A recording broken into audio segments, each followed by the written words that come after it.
This is Jordan Tower with JT News. Make sure you smash that like button, smash that subscribe button. So 1090 Jake drops his video that 50 Cent has been teasing since yesterday. And what I was thinking was the only way you would tease this is if there was new information, like that Tammy maybe provided. And there wasn't. It was all the same Frank's hearing with all the other stuff that we know from the Frank's hearing and a couple other discoveries, and we've read it all here. I'm sure if you've listened to 1090 Jake's video and came back here to listen to me talk about it, you have you realize that okay, we've pretty much talked about all this stuff. Listen. It's the 1090 J came to the same conclusion that I came to. Some of you got in the comments because you heard other YouTubers talk about there's no such thing as a third party cooperation in Georgia. I told you that was false. There is, because it's not a Georgia thing. It's a federal thing, okay? You can't have certain rules in Georgia unless you're doing a state case. This was not a state case. You guys continue, like I don't know, like people. I think it's just certain people that really want to see Meech, but they don't want to believe that Meech could possibly have known about this and sacrificed his friends or people he knew, because he obviously knew that Tammy was doing this, was aware.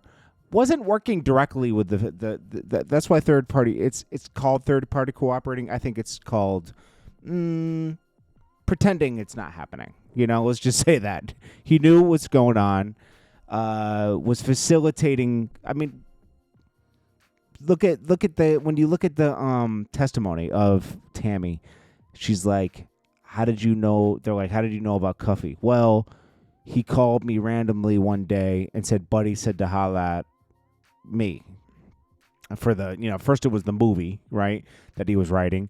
Then the next time was to, like, years later, was to get a guy named Suarez's number. This guy Suarez was in contact with her from Buddy, meaning Big Meech, just to get the number. Like, what was the first time? Just to check on her, right? And check on like check in with Meech. She was kind of like in a secretary in a sense. Like if they couldn't get Meech, they would contact her. So if he was like, I can't give you the number for, if say he was talking to Cuffy, he's like, yo, I got someone for you.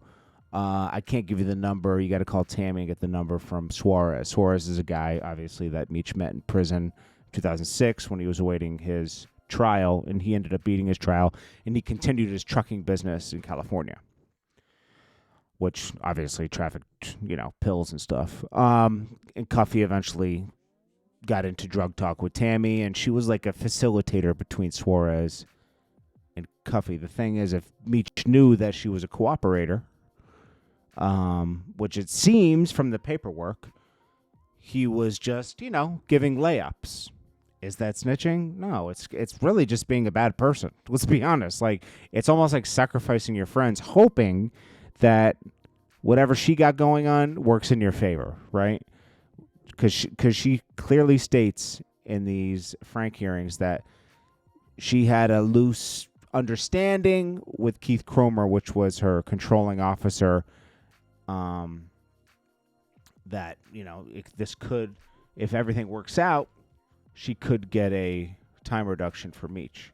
What Keith Cromer was really doing was paying her to have sex with her, because that's what he was doing. He was having sex with her and making sure she got a payment from your tax dollars every month. And he was pretending she was working as a CSI when all she was really doing is making phone calls. I mean, it is what it is. And once she was outed in these Frank hearings in, like, what was it, 2017 or maybe 2015 or 2017, somewhere in there. I think it was 2018, to be honest. She ran to Big Meech and first drove there, then eventually got him on the phone because she couldn't see him in person. And he said, just keep my name out of it. Like as 1090 Jake said in the video, he wasn't shocked. And he was just like, keep my name out of it. And it's like, And Blue Da Vinci says he tried to tell Meech about her because he used to date her, right? And that's the whole reason she met Meech was through Blue Da Vinci, okay? I think Blue Da Vinci put her as his assistant when he first got locked up to do the day-to-day. He clearly says that in a Camp Capone interview, I'm pretty sure. All right? It's insane, like, that people can't read between the lines and just be like, Meech just is not a good person, man. Like, who associates with someone that's a CSI, you know? And, like, think about this. How did she know how did she know to get in touch with Jack Harvey? In the beginning, Jack Harvey was her first controlling officer, and this is the guy who took down BMF, right? He was the lead officer in taking down BMF. How did she know to go to him to talk about Terry White, the guy she was dating, and set him up? How did she know how to do that? And she set him up because she thought she was going to get involved in this money laundering operation he was involved in, and he was using her bank accounts. She obviously went to somebody and asked, hey, who do I go to report this? And somebody gave her a name, right? I mean, come on, man. Like, let's not be stupid here, okay? Let's not be stupid. And then she met Keith Cromer because they wanted to keep her on as a confidential informant. They obviously saw some use in her. I mean, it's hard to find people that, you know, can be a professional snitch and get paid for it, right? It's dangerous. This girl likes danger, man. I'm going to be honest with you. Tammy, she's a civilian, so you can't really, like, call her a snitch because she's just being opportunistic. It's not like she had any codes to the streets or anything. This is just a nasty situation. Now, 50, this is no new... This wasn't anything. All 50 had to do was... I guess 1090 Jake's the most credible paperwork reader he is, and he's very organized in it. So I guess that's why 50 decided to say, hey, we need someone to just, like, clean up the paperwork that's out there. And because anyone else that reads paperwork, including myself, we're all over the place with it, you know. 1090 Jake neatened it up, put it in a neat package, beginning to end, including the times where Big Meech was proving to be disloyal to 50 Cent. You could say, why should he be loyal to 50 Cent? I'm not going to have that argument, because if you don't understand why he should have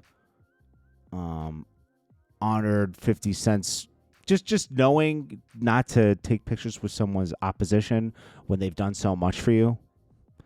I mean, that's just like character right there. Like, if you do that, it's like, oh, okay, you're an opportunist yourself, and it says a lot about you, you know. So he doesn't have to. You're right. He doesn't have to be loyal or anything. But people can, after living life for so long, as 50 has, as you have, as I have, you have to look for red flags in people and be like, I can't mess with this person. It's just whatever, you know. Like, you could do whatever for this person, but it's whatever, you know.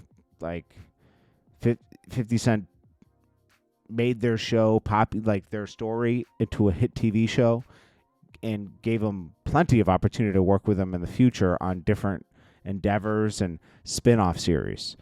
I think the only option for 50 to do now is maybe work with Southwest T to complete the series, because you really can't work with Big Meech or Little Meech anymore, because they've just totally tarnished any credibility they have, and they're playing high school games, you know, like when 50 Cent's trying to make money and put millions of dollars in their pocket.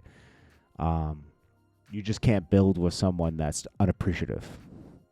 Point blank, period. You know, I mean, Big Meech was willing to lay up Cuffy, someone who allegedly gave him his first $1 million in a drug deal, you know, and he cried and was so thankful at the moment. But later in life, he's willing to sacrifice this person, because that's all you can say. You can't call Meech a snitch. Like, I know 50 Cent put rat and everything. It's just really just disloyal. That death before dishonor, he should take that off of his as take that ink off his body, because he's all about dishonor, you know, and that can mean anything, you know. Just because someone's a liar or willing to do anything for money doesn't mean they're a snitch. It just means they're opportunistic.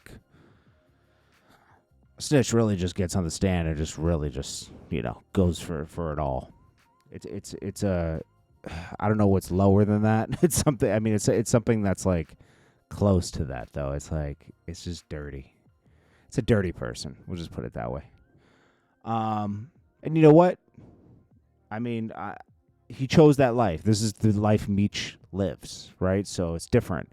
Me or you, maybe, you know, I live a straight life, you know. I'm not I wouldn't want to ever be in jail, you know. And I think a lot of these people, including, let's look beyond Meech. Let's look at the Italian mob, right? Those guys couldn't sit in jail, you know. These are guys that they grew up in the life. They drew blood for the life, you know. They took blood oaths, and they still ended up stitching. We're talking about or cooperating or doing whatever, setting up their friends. We're talking about like people like John Gotti and people like that. They would be willing to do whatever. Sammy the Bull, he's murdered 20 people, you know, but turned out to be a snitch, you know. It's crazy, you know, to think that these guys, oh, yeah, they would never do that because, you know, they would kill snitches in the streets. But then to go to jail and do it. I mean, Sammy the Bull, probably some of the people he killed was a snitch over snitching. You know, you just can't. Life is crazy, man. You know, when someone's back is up against a wall like that, it's crazy. So yeah, there's no new information on this. I'm pretty shocked. Pretty shocked, to be honest. But anyways, we'll check you guys in the next one. This is Jordan Tower with JT News. Make sure you smash that like button. Peace.